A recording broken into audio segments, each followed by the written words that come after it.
Navigating the labyrinth. Why understanding tax laws matters. Tax laws, often perceived as a tangled web of regulations, are crucial for the functioning of any economy.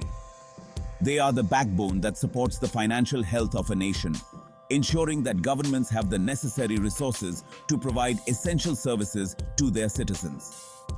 These laws provide the financial framework for governments to operate and deliver public services such as healthcare, education, and infrastructure development. Without a robust tax system, the ability of a government to function effectively would be severely compromised. For businesses and individuals alike, understanding these laws is not just about compliance.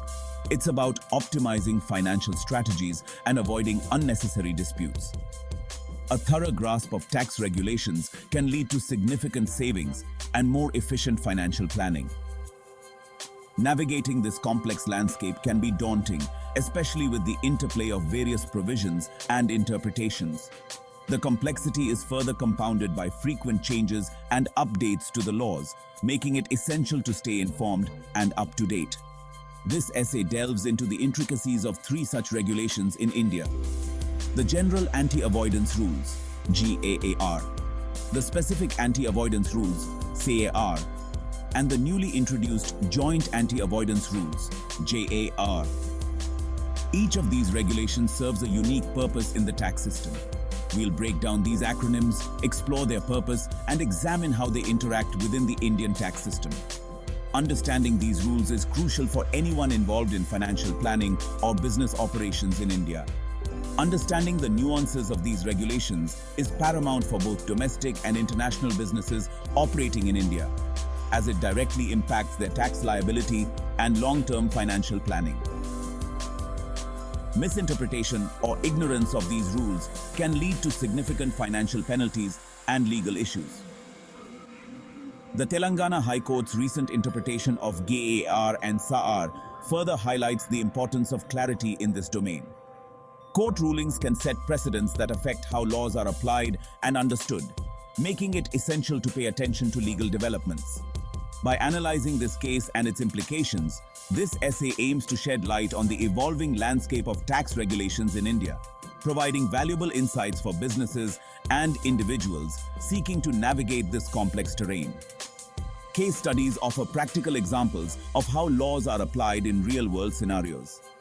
A deep dive into these regulations will empower taxpayers to make informed decisions, ensuring compliance while optimizing their financial strategies. Knowledge is power, and understanding tax laws can provide a significant advantage in financial planning and legal compliance.